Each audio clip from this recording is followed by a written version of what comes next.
Eu fico tentando compreender o que nos teus olhos pôde ver. Aquela mulher na multidão que já condenada acreditou que ainda havia o que fazer, que ainda restar algum valor. E ao se render em teu olhar, por certo haveria de vencer. E assim fizeste a vida retornar aos olhos dela, e quem antes condenava se percebe pecador. Teu amor desconcertante, força que conserta o mundo. Eu confesso não saber compreender. Sou humano demais para compreender.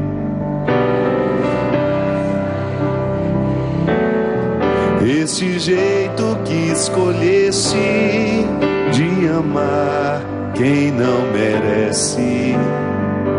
Sou humano demais para compreender, humano demais para entender.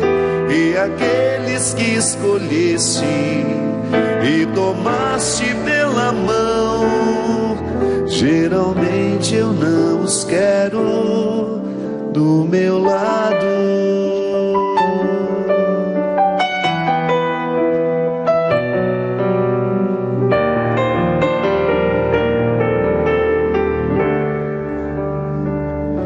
Eu fico surpreso ao ver-te assim, trocando os santos por Zaqueu e tantos doutores por Simão, alguns sacerdotes por Mateus, e mesmo a cruz em meio à dor.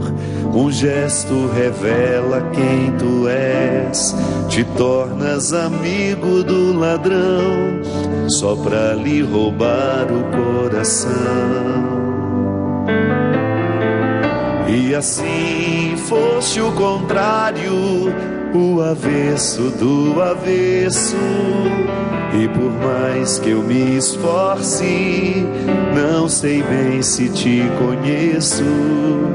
Tu enxergas o profundo, eu insisto em ver a margem.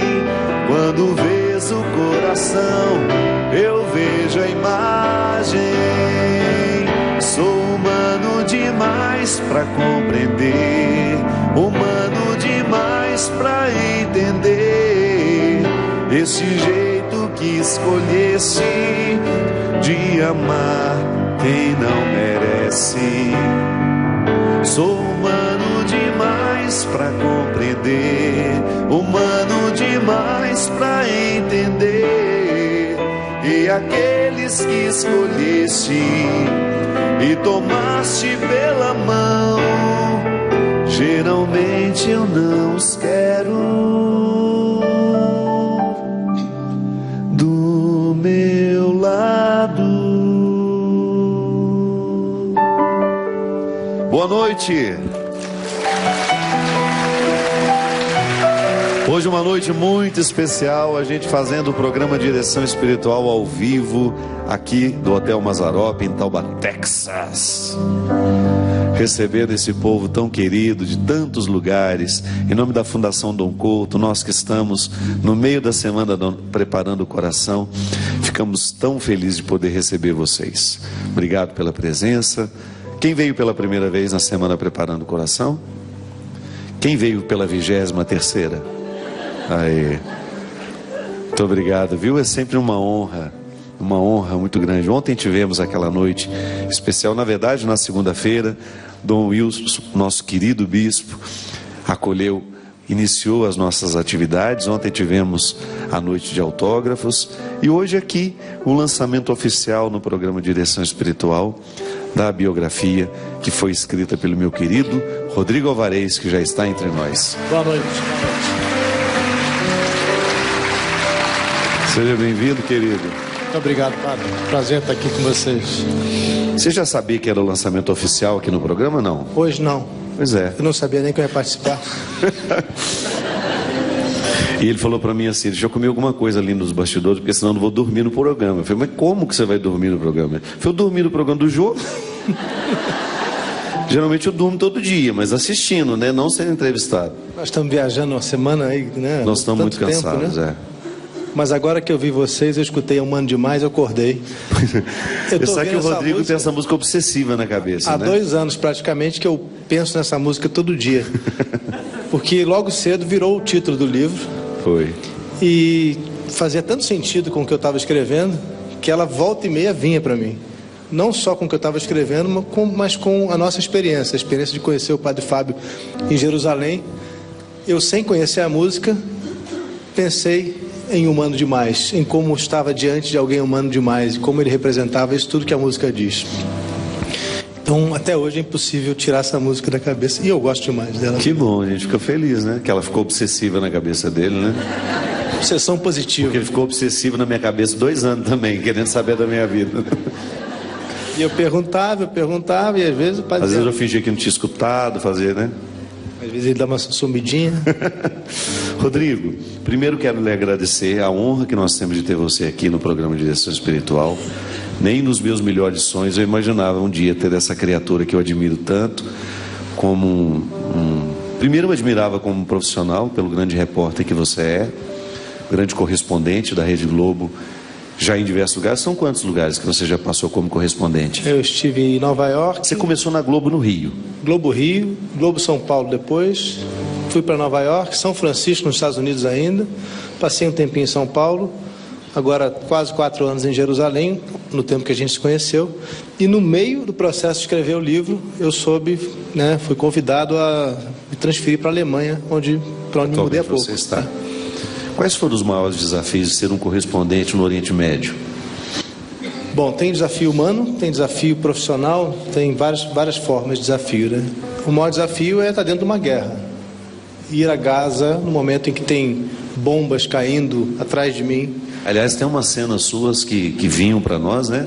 Lembra no Jornal Nacional, os principais jornais, né? Até mesmo no Fantástico, que a gente ficava assustado com a sua proximidade física mesmo, né? Com os tanques. Sim. O tempo todo o tanque atirando do meu lado, quer dizer, eu indo para onde o tanque estava atirando, não que ele viesse para mim, né? A gente procura, a jornalista procura problema. Você dormia, Ana, tranquila, sabendo disso? Não. Foram 50 dias de pesadelo, entrando em túnel do Hamas, todo tipo de problema eu vi na minha frente, né? Pessoas fugindo da guerra, pessoas morrendo, bombas caindo em casas de pessoas que não tinham nada a ver com a guerra. Então o maior desafio foi esse, certamente. O maior desafio foi ver o ser humano fazendo tão mal ao outro ser humano, o ser humano fazendo mal ao seu vizinho, por uma questão de terra, que tem a ver também com uma questão de religião. É muito triste, né? Ver onde pode chegar o desafeto, né? Onde pode chegar uma briga de vizinhos. É interessante porque nesse desempenho da sua profissão, às vezes você precisa ter uma certa frieza também, né? Porque senão você não consegue nem dar a notícia. E depois que eu tive a oportunidade de conhecer você e até mesmo de conviver, de estar na sua casa, tudo que você não tem é frieza, porque você é um cara emotivo, você não tem... você não desenvolveu a habilidade de ficar indiferente àquilo que você está vendo. Eu acredito que essa oportunidade de estar em Jerusalém, o centro do conflito hoje, de conflitos religiosos, porque é um território disputado tanto por cristãos entre cristãos, né, muçulmanos e judeus. Como é que você conseguiu administrar a sua sensibilidade pessoal e ao mesmo tempo ter que estar e noticiar tanta crueldade? A verdade é que quando a gente está trabalhando, existe algo, né, alguma química dentro de mim, algo que me faz enfrentar o desafio com força para chegar ao final. Mas quando você chega em casa, você tem o sofrimento disso. E depois de 3 anos e meio, eu comecei a sentir demais. Eu senti que estava além da conta, porque a carga emocional é muito grande. Quando eu estou trabalhando, a bomba pode passar em cima de mim, que eu tenho certeza que ela não vai cair em cima de mim. Eu me abaixo. Mas eu não tenho medo. Quando eu estou entrevistando alguém que eu sei que está fazendo algo muito errado, eu também não estou prejulgando essa pessoa quando eu estou entrevistando ela. Eu estou entrevistando com a mesma tentativa, pelo menos, de imparcialidade que eu entrevistaria aquela que eu tenho certeza que está fazendo bem. Mas no momento que você vai para casa e esquece tudo aquilo, você é obrigado a refletir, e isso tem um peso. Isso cumulativo, isso impacta a sua vida, com certeza. De repente você percebe que existe uma indisposição, um mal-estar, e que isso é fruto de anos, né, de disposição a isso. É como a gente tomar sol, né? Dia as consequências chegam, né? Até um cansaço que você sente, você não sabe o que é, mas é o seu coração está dizendo, meu amigo, sai disso. Isso aí não é um lugar para ficar muito tempo, né, Rodrigo? Fique um tempo, mas tem hora de ser substituído, né? Sai antes que enlouqueça, né? Com certeza. Eu me lembro que quando nós tivemos a oportunidade de nos conhecer durante um congresso, que vocês já até assistiram às transmissões, né, que é o Congresso de Pentecostes. Rodrigo estava fazendo lá uma cobertura para o Jornal Nacional, e nos bastidores a gente ficou conversando antes de começar, e a gente acabou ficando amigo. E eu já era leitor do Rodrigo. Aqui, quem já era leitor do Rodrigo antes da bibliografia? Já tinha tido contato, né? E eu achei interessante porque eu desconhecia o seu livro Haiti Antes do Inferno, ou Depois do Inferno. Depois do Inferno, que você me presenteou lá. Eu já tinha lido Aparecida, e você estava terminando naquela época o livro Maria. Como é que você se encaminhou para essa literatura que exigia, ao mesmo tempo que é uma literatura religiosa, mas ao mesmo tempo ela é jornalística, que exigiu pesquisa? Como é que foi? Em que momento da sua vida? Você era uma pessoa religiosa? Você tinha uma devoção mariana que lhe encaminhou para isso ou não? Não foi por aí, o caminho não foi esse, na verdade, não. Eu estudei em colégio católico, tive a formação católica muito forte no Colégio Santo Agostinho, no Rio de Janeiro. Estudei na PUC do Rio, Universidade Católica, mas me afastei muito da religião por muito tempo. E morando em São Paulo, já maduro, né, já com um filho, comecei a visitar o Santuário de Aparecida e comecei a perceber o tamanho, a importância que tinha a fé para o povo brasileiro, para os brasileiros, né? Me dar conta de como aquilo era importante. E quis entender. Eu sou movido sempre por uma vontade, uma necessidade de entender a origem das coisas, né?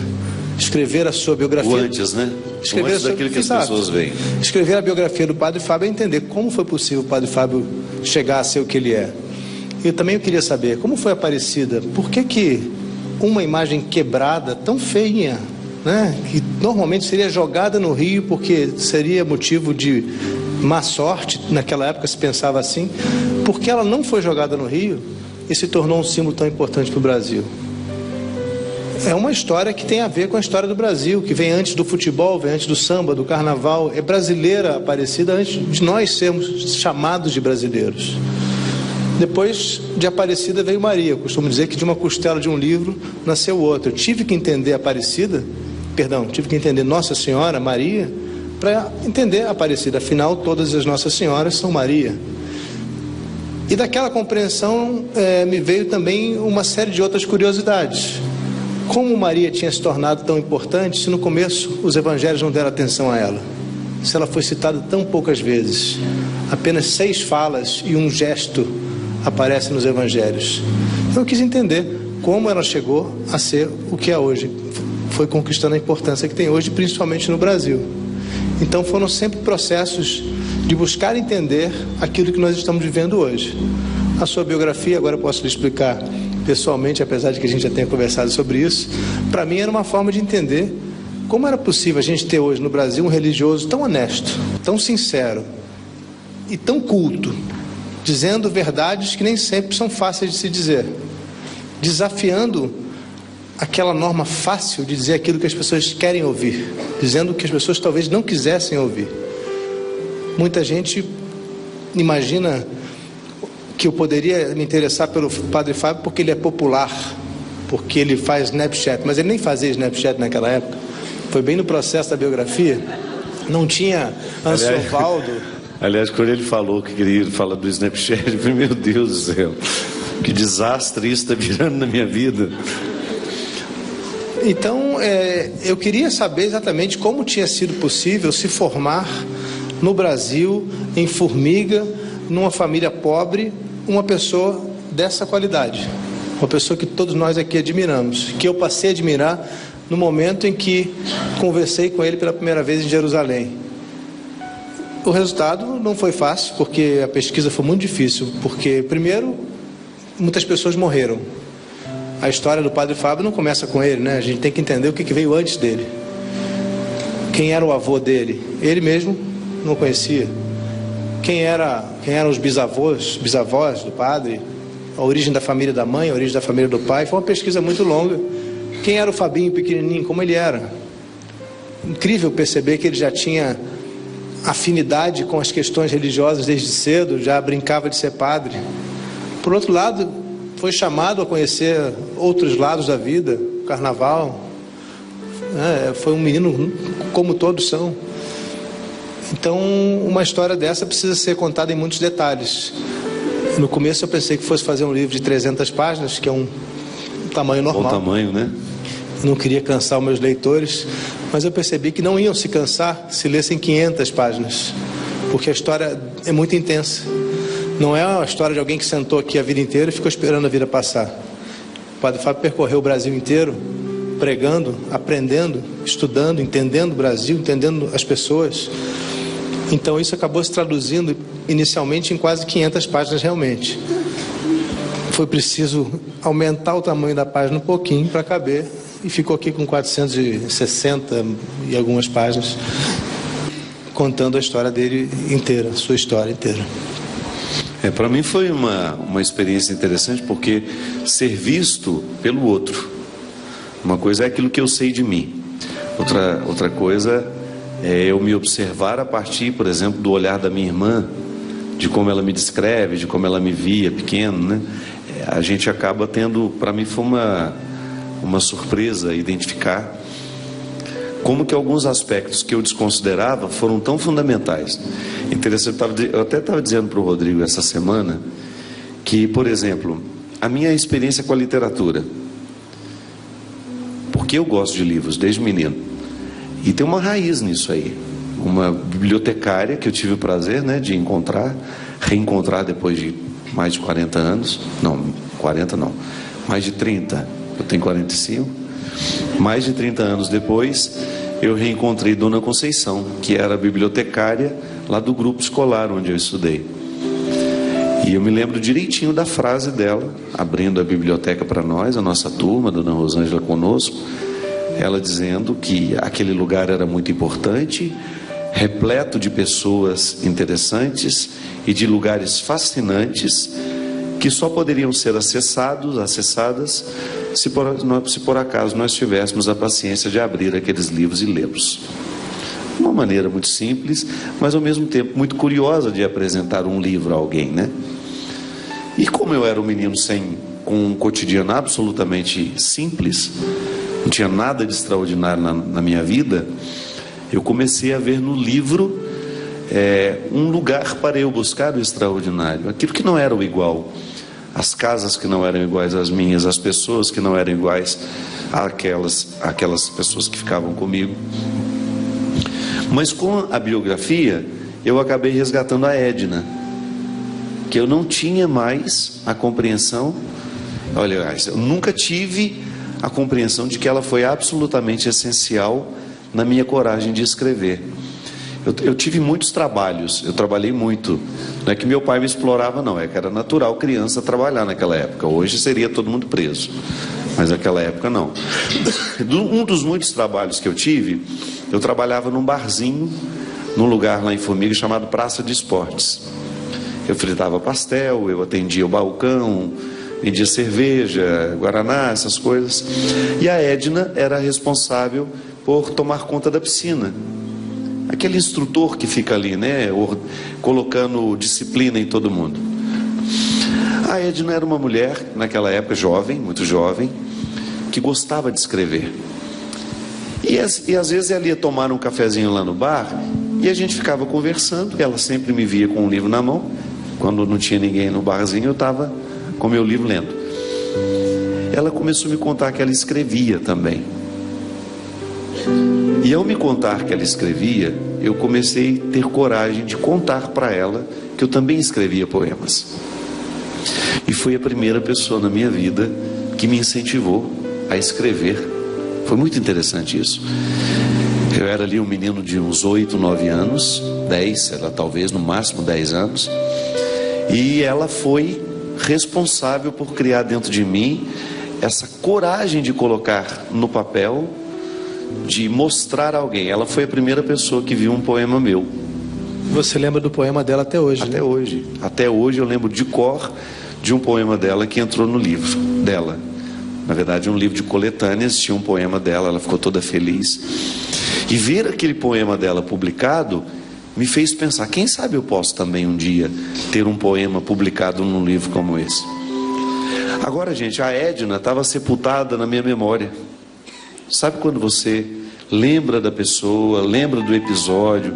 Eu me recordo até hoje de cor do poema da Edna, mas não me lembrava mais de como ela foi determinante na minha vida para que eu tivesse o gosto. Eu até brinquei um dia com o Rodrigo, né?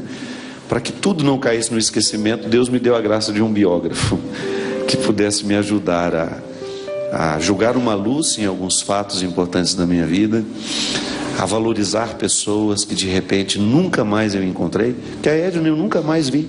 Nós demoramos para encontrar ela, foi difícil achar ela. Ela foi no último momento. Lá no finalzinho. Rodrigo já estava terminando e de repente eu me toquei da importância dela na minha vida. E como é bom isso, né, meu amigo? Você ter a oportunidade de saber quem de fato foi importante no seu processo. Nós estamos falando da Edna, mas tem inúmeras outras pessoas que surgiram, né, da sua memória de repente.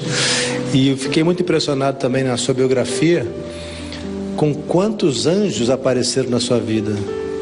Agora, eu acho que na vida da gente aparece anjo o tempo todo. A gente às vezes precisa saber. Não vê, né? Não percebe. E dar a mão para eles, né? Às vezes a gente não percebe o anjo, né? Teve anjo na infância, teve anjo já mais velho um pouquinho, no seminário, o tempo todo, né? Teve o tempo Padre todo Léo. Deus me mandou alguém para me conduzir, né? Pelos meus desertos, porque minha vida não foi fácil, nunca foi fácil. Eu nunca quis ser vítima, não gosto da condição de vítima. E aliás é uma coisa que eu não gosto mesmo, toda vez que eu percebo que eu tive algum movimento na direção do vitimismo, eu não quis. Por mais pesada que tenha sido a minha vida, por mais difícil que tenha sido, eu me alegro com a vida que eu vivi. Então eu não tenho absolutamente nenhum rancor, a vida não tem dívida comigo, eu não estou esperando que a vida me dê alguma coisa. Não, nunca esperei mesmo e continuo não esperando. O que eu penso é que bastava você ter tido um pouquinho de orgulho demais para não ter percebido essas pessoas, para não ter deixado elas entrarem na sua vida. Qualquer mínima arrogância, o Padre Léo teria passado sem você perceber, por exemplo. É verdade, nos afasta, né, O que me impressionou foi você soube ouvir, soube ver, soube perceber e dar a mão. E deixar que levassem a sua mão na hora certa. Né? É verdade. Agora, a gente estava falando da responsabilidade de como é que a gente conversa com uma pessoa, como é que a gente se afasta quando faz uma entrevista. Por exemplo, a gente falou em Jerusalém, Gaza, guerra. Eu também precisei ter um distanciamento, né? Eu não podia escrever sobre o Padre Fábio como se eu fosse ele próprio escrevendo. Eu também precisei olhar para ele com distanciamento. Então esse foi um desafio, porque o tempo todo eu cada vez mais próximo dele, quanto mais eu conhecia, mais eu gostava dele, mas eu precisei o tempo todo escrever com o distanciamento de um historiador, de um jornalista, que se não fosse assim o livro não teria valor, né? Ele se tornaria um grande elogio ao Padre Fábio. Então foi uma preocupação que eu tive o tempo todo de olhar com distância, olhar pelos olhos das outras pessoas que estão à sua volta, deixar que elas falassem também, né? Porque o depoimento de quem conviveu com você é muito rico também e nem sempre concordante com o seu. Claro. E aí foi o meu sofrimento, porque o Rodrigo queria falar de assuntos que eu não queria falar mais. Quem que não gosta de pôr uma pedra sobre o assunto? Não é? Então tinha muitos momentos dolorosos da minha vida que eu não queria falar. Eu me lembro que um momento mais difícil da nossa conversa foi lá em Jerusalém mesmo. Um ano depois de termos nos conhecido, eu ter que remoer a minha infância. Foi extremamente doloroso e Se eu pudesse, não colocaria nada daquilo, né? Mas enfim, a minha vida, sou eu. Eu acho que hoje a gente é capaz de fazer uma leitura sua diferente, né? Eu acho que você mesmo falou isso outro dia. Foi o escritório, né? O pessoal do escritório, que a gente já brigou tanto na vida, tem 15 anos que nós estamos juntos, né? A Léo falou para mim assim, ela me abraçou chorando e falou: meu Deus, se eu já tivesse lido esse livro antes, como teria sido mais fácil lidar com você. Pois é, a gente não tem manual de instrução, né? A biografia é um manual de instrução. Mas você sabe que o maior presente para mim também é ter. Hoje, por exemplo, eu estou entre amigos aqui, eu tenho consciência disso. São pessoas que têm um profundo respeito por mim, que me acompanham, viajam comigo. Algumas aqui estão me vendo pela primeira vez pessoalmente, mas eu sei que eu estou rodeado de pessoas que me amam. Eu tenho aqui a Cidinha Zarzur, que é meu braço, minhas pernas, meu estômago, minha cabeça. Eu não poderia viver, eu não poderia ser quem eu sou se essa mulher não estivesse comigo. E a oportunidade que você me deu, meu irmão, já posso lhe chamar assim, meu irmão, meu amigo, de ter a minha história registrada, de ter me ajudado a entender quem eu sou, a partir das tantas entrevistas que você fez, de pessoas que eu jamais reencontraria, porque minha vida nem me permite mais, eu não tenho mais como voltar a essas origens, e você voltou por mim, e eu estou muito feliz, muito agradecido mesmo. Vamos para um rápido intervalo e a gente volta já já.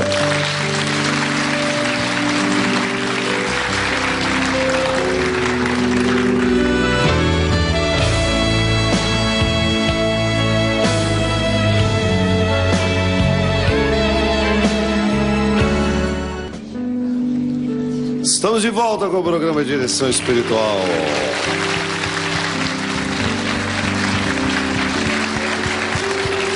Dona Terezinha, que colar é esse, meu Deus do céu? Estou a casa popular no pescoço. Minha querida Dona Terezinha veio lá de Niterói, né? Ah, ela agora é Barra da Tijuca. Mas só já morou em Niterói, não morou não? Nunca? Onde eu arrumei essa história que ela era de Niterói? Não, por causa do teatro, quando tinha o show, foi lá que eu conheci a senhora pessoalmente. Né? Kleber, meu filho, aqui o remédio não serve para você não, viu? Tô dando uma olhada no estrago que o tempo já fez na sua careca, você não... É que eu tava falando aqui que o remédio que eu tô usando para minha calvície foi ótimo, sim. Depois a gente passa o telefone, vou começar a vender igual o povo do... depois a gente faz Quer fazer uma pergunta para o Rodrigo sobre a biografia? Não só sobre a biografia, mas num contexto geral. Admiro a sua seriedade.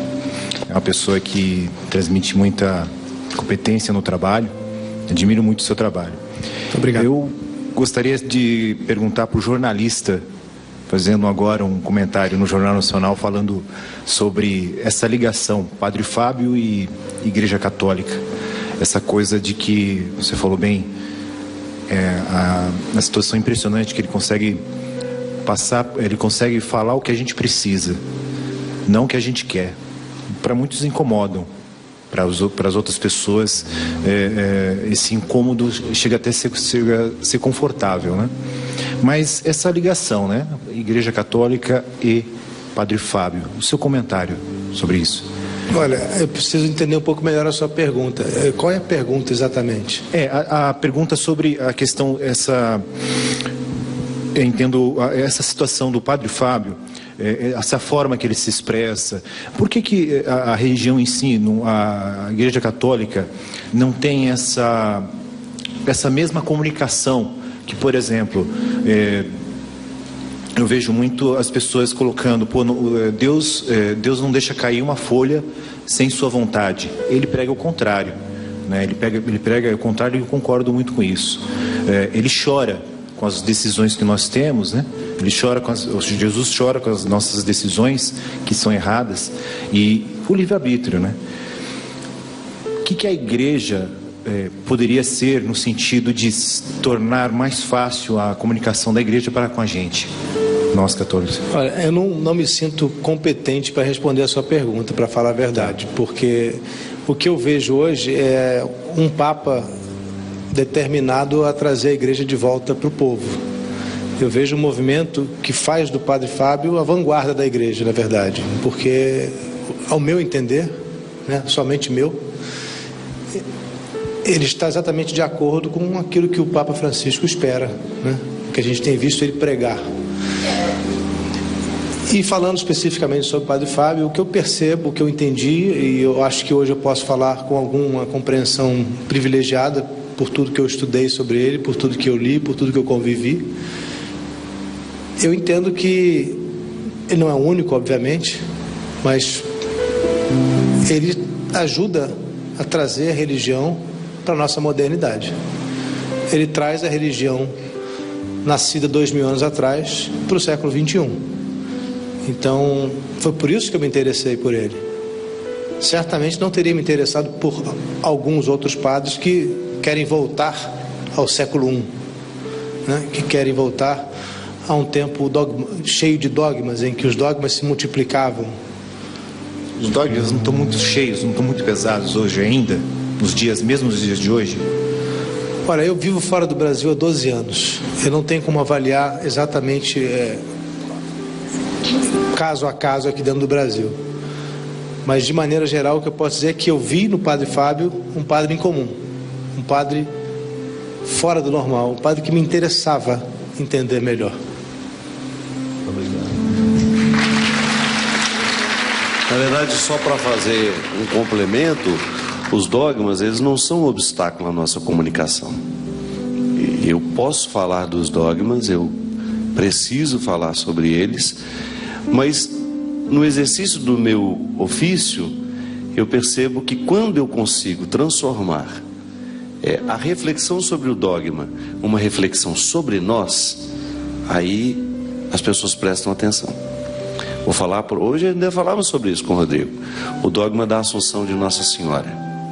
Um dogma belíssimo do ponto de vista, a construção teórica dele é lindíssima, teológica. Mas quando a gente escuta, o que significa ser assunta ao céu? Qual que é o verdadeiro significado dessa afirmação da igreja? Tudo bem, você tem toda a dimensão teológica que é costurada pelo mistério, mas eu quero uma dimensão desse dogma que me ajude a fazer a pregação no domingo, quando eu tiver que falar sobre ele para as pessoas. Então eu vou dizer, como diz o Rodrigo, né? Com todos os recursos que eu tenho, humanos, com a formação que eu tive, eu prefiro me ater à dimensão que eu particularmente considero riquíssima do dogma, que é a oportunidade que eu tenho como cristão de subir aos céus diariamente através das minhas escolhas, de buscar as coisas do alto. Aí você faz uma pregação que vai fazer sentido ao nosso coração. O que adianta eu dizer que Maria subiu de corpo e alma aos céus? Tá bom, e agora? O que significa para mim? Ou o que eu posso fazer com essa reflexão para que aqueles que estão me ouvindo lá no domingo, em que nós temos que fazer, né, Padre Luiz? Está aqui comigo? Padre Luiz Carlos está aqui. O que eu posso fazer para que essa reflexão nos ajude a viver o nosso cristianismo? Olha que beleza, Nossa Senhora é a primeira cristã, não é? É a primeira cristã. Ela traz ao mundo o Cristo e ela é naturalmente beneficiada com a redenção do menino. O menino a redime também, ele é o redentor dela. Quando eu penso que Nossa Senhora também viveu o seu processo de escolher diariamente aquilo que a elevava, aquilo que fazia o que São Paulo está dizendo nas cartas, de buscar cada vez mais aquilo que nos eleva, eu estou inteiramente dentro do dogma da Assunção. Eu também preciso viver as graças da Assunta ao céu, daquela que é levada de corpo e alma aos céus. Enquanto eu não vivo o mistério de outra forma, eu vivo assim, compreendendo os benefícios dessa reflexão na educação do meu caráter, não é assim? Eu preciso escolher as coisas do alto. Então é assim. O Kleber, muitas vezes Nós precisamos traduzir os dogmas para que as pessoas entendam o seu significado. A dimensão prática dessas reflexões na nossa vida. A senhora quer fazer uma pergunta para ele também? Sobre a biografia? Não, mas agora é para ele. Sobre a biografia. E eu quero agradecer uma coisa para você, Rodrigo. Desde que eu conheci esse moço, ele sabe a devoção que Maria tem na minha terra, Belém do Pará, Maria de Nazaré. E ele vai muito lá, entendeu? E ele é assim, de uma forma muito querida. Eu não quero saber de que forma, se por causa da performance dele, por causa da aparência dele. Eu sei que o meu caso não é esse. O meu caso é que eu vi nesse moço tão novo, viu, Rodrigo, essa assunção ao céu. O que ele falou agora em assunção ao céu? Todos nós temos essa capacidade de ascender, desde que nós nos deixemos que o Senhor entre nos nossos corações e faça de nós a sua vontade, entendeu? E ele é isso. Foi isso que eu vi no padre Fábio de Mello, um rapaz jovem, novinho, desde novinho, já totalmente convertido às coisas de Deus. Quem dera que todos nós tenhamos essa capacidade. Não é só pelo fato dele ser um sacerdócio, porque o sacerdócio veio por acréscimo, porque ele até namorou. Ele teve as paixões humanas, pelo que eu ouvi ele falar outro dia, porque eu assisto todo o tempo ele. Eu assisto toda quarta-feira. Mas olha, você... A senhora está confirmando, né, o que eu estava dizendo aqui. A capacidade dele de trazer a religião para a gente de uma forma compreensível. Agora, você tem outra grande qualidade aí. Nesse ponto você, inclusive, se nivelou a ele. Porque o seu nível óptico foi tão forte, tão grande, que você pode ver nesse homem que se entregou a Deus para servir a humanidade. Você viu essa capacidade. Eu tenho certeza que você, como jornalista que você é, e agora eu vou passar a ser também, eu sou tiete dele, mas eu vou passar a ser sua também no seu Muito obrigado, fico muito feliz. A senhora sabe, a gente tratando de guerra, fazendo jornalismo, né? Tanta notícia ruim. Eu senti necessidade também de trazer notícia boa. A magistratura do seu jornalismo agora vai lhe trazer muita qualidade, porque você pode reconhecer um homem de Deus a serviço da humanidade. Querido padre Luiz Cláudio, quer fazer uma pergunta sobre a biografia para o Rodrigo? Boa noite, Rodrigo. Boa noite, padre. Acho que o Fábio traz algo extraordinário. Em mim, uma vez eu estava vivendo uma crise e ele me disse assim: meu irmão, no retiro do clero, se você não curar essas coisas que estão dentro de você, você não vai conseguir resolver o seu problema. Então a minha pergunta para você, porque essa fala dele foi informal, num corredor, tomando um café, e me fez refletir muita coisa. Você escreveu sobre Aparecida, você escreveu sobre Nossa Senhora. Como é que você estudou no Santo Agostinho? Eu sou do Rio de Janeiro, conheço bem aquela esfera. Como é que a sua vida, a sua relação com Deus ou com você mesmo se modificou a partir desse humano demais que te fez pensar em querer conhecer a história? Em que mudou em você? Porque em mim muda muita coisa a partir de algo muito simples. E acho que em todo mundo que está aqui. O que para você foi essa oportunidade ao escrever, de olhar para você mesmo e poder descobrir algo extraordinário? Eu preciso lembrar sempre que eu tenho como eu comentei aqui, o meu olhar sempre foi o olhar do historiador. Agora, é impossível estar com o padre Fábio de Mello e não ser tocado pelas palavras dele. Eu tive o privilégio de fazer caminhadas com ele pelos lugares santos. A gente teve conversas muito interessantes em Jerusalém, conversamos sobre temas importantíssimos na Galileia. E tudo aquilo foi muito tocante para mim, né? E perceber a conexão daquela nossa conversa com os lugares por onde a gente estava frequentando. Nos últimos anos, como eu disse agora há pouco, eu depois de estudar nessas escolas católicas, eu me afastei muito do cristianismo, da religião católica. E cada vez, quanto mais eu estudo, eu me sinto mais cristão. Não necessariamente por uma aproximação com as questões divinas, mas eu percebo a minha identificação com os valores nos quais eu fui criado e os quais nós todos aqui comungamos, aqueles valores de que o Padre Fábio fala com tanta importância e com tanta clareza. Então, mais do que tudo, eu tive, além de entender a história dele, eu tive um grande aprendizado com ele, sem dúvida alguma. E vou carregar isso para minha vida inteira. Agora eu falo. Uma das nossas conversas, a gente tratava justamente disso. Porque nós somos religiosos, nós temos uma prática religiosa, porque nós queremos um resultado com isso. Não é assim que funciona?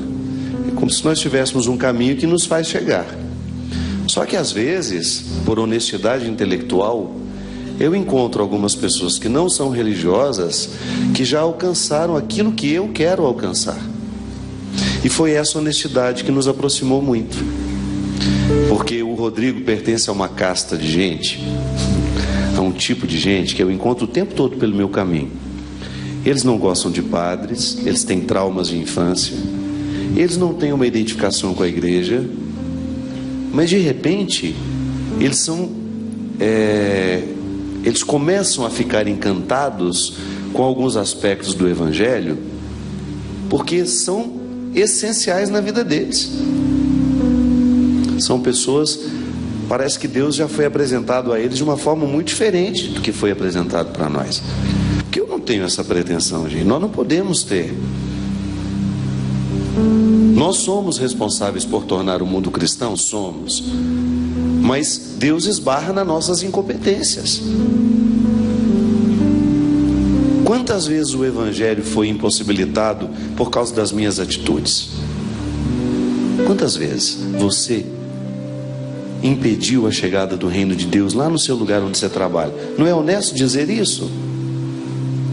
É algum problema a gente bater no peito e dizer assim: olha, eu já fui um obstáculo para que Deus acontecesse lá no meu local de trabalho.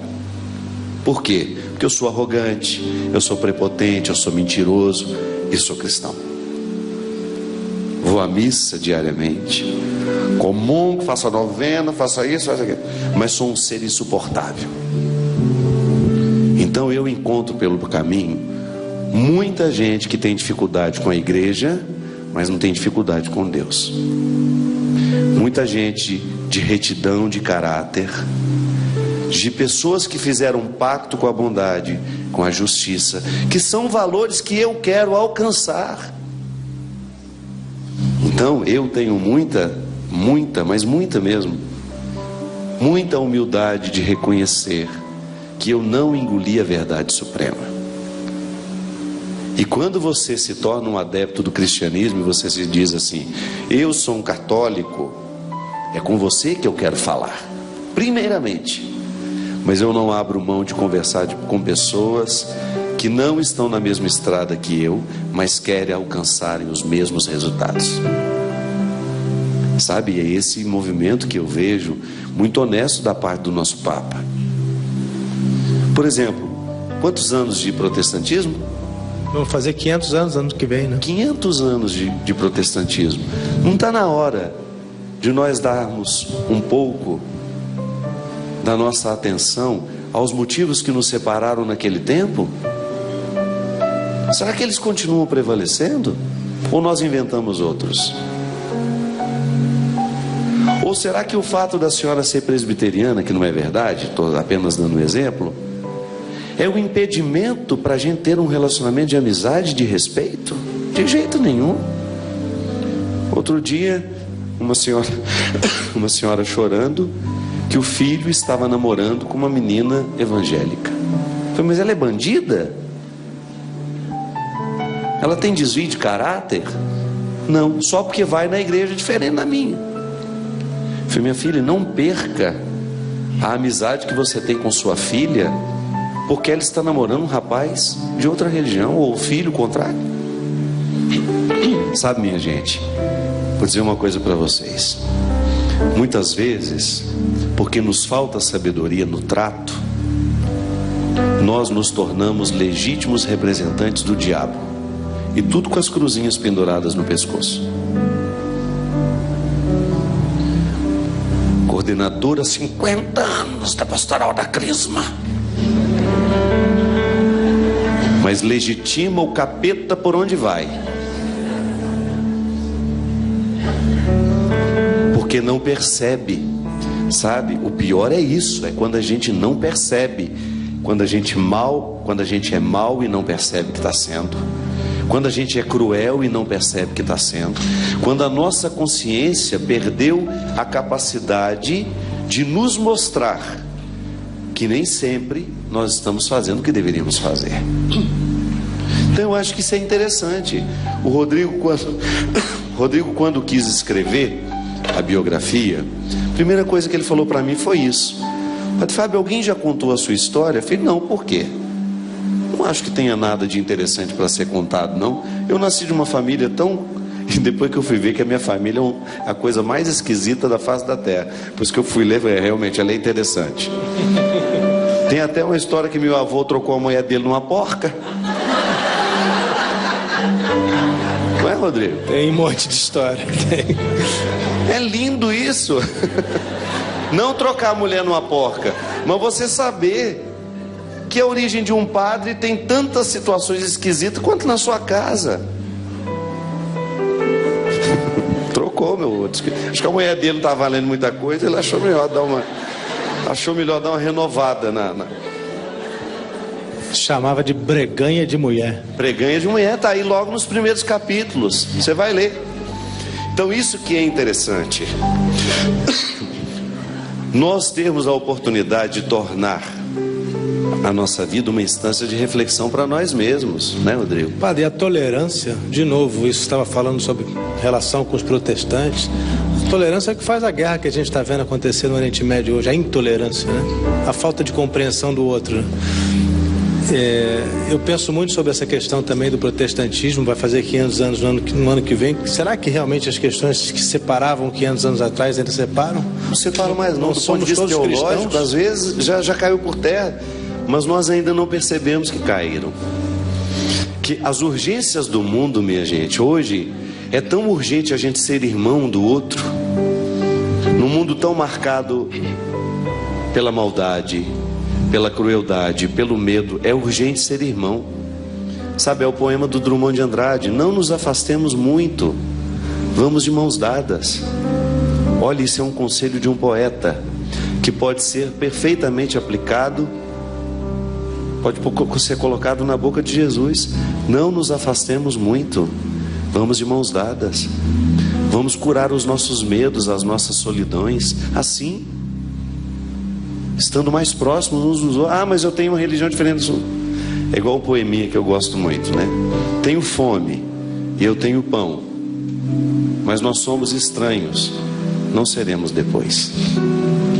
Depois que a gente parte o pão, que a gente mata a fome juntos, nós nunca mais somos estranhos.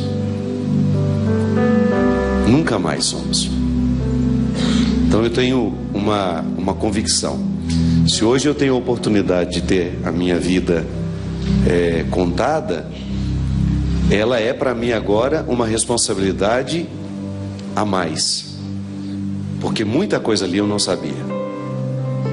Eu fui apresentado ao meu pai 20 anos depois da morte dele, porque eu desconhecia a origem do meu pai. Meu pai era um homem calado, que viveu calado e morreu calado.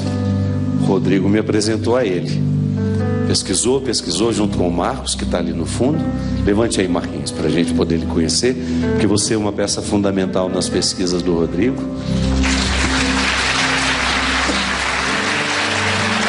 Com tanto respeito foi atrás dos que precisavam ser encontrados. E isso é um ser humano tão do bem, que ficou amado por todos por onde ele passou. Obrigado do fundo do meu coração. Obrigado a Camila, da Editora Globo, que está aqui. Obrigado a Leozinha, a Mônica, o Everson. Padre, todos vocês que representam esse momento especial para nós. Não posso esquecer de quanto a Ana Cristina trabalhou. Ana, claro, nossa senhora. Ia terminar agora, no casal.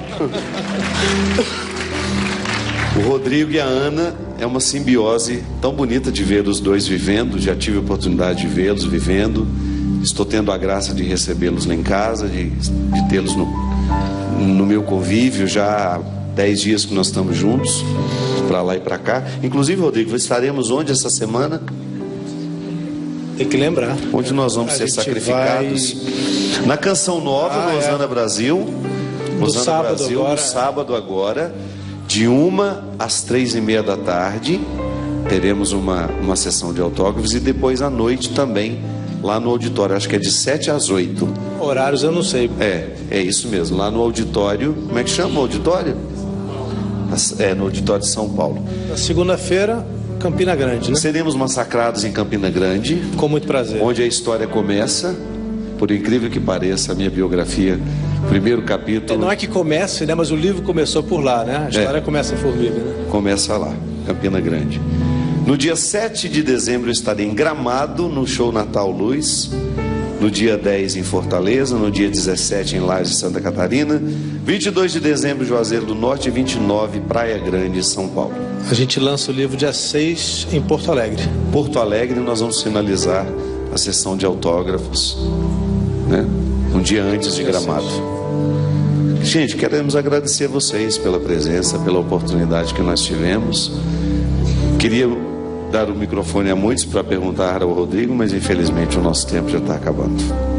Quem vem amanhã para o show? Então estaremos todos, a mesmo povo, eu não sei nem o que eu vou falar aqui amanhã. Viu, Christian? O que eu passo? Christian, muito obrigado pela sua presença. Quero agradecer a Canção Nova, minha querida Dani, diretora, querida Bia, minha produtora, todos os meninos aqui cinegrafistas, pessoal que cuidou do som, que tornou possível, que nos deu de presente. Todo ano a Canção Nova dá de presente à Fundação Dom Couto essa transmissão que tanto nos alegra. O Senhor esteja convosco. Por intercessão da bem-aventurada Virgem Maria, desça sobre nós, sobre as nossas famílias, a bênção e a proteção do céu. Ele que é Pai, Filho e Espírito Santo. Amém. Até a semana que vem, se Deus quiser. Sou humano para compreender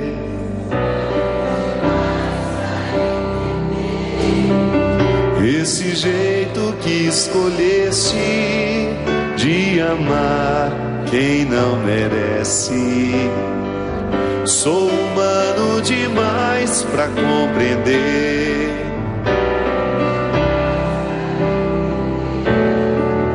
e aqueles que escolheste e tomaste pela mão, geralmente eu não os quero.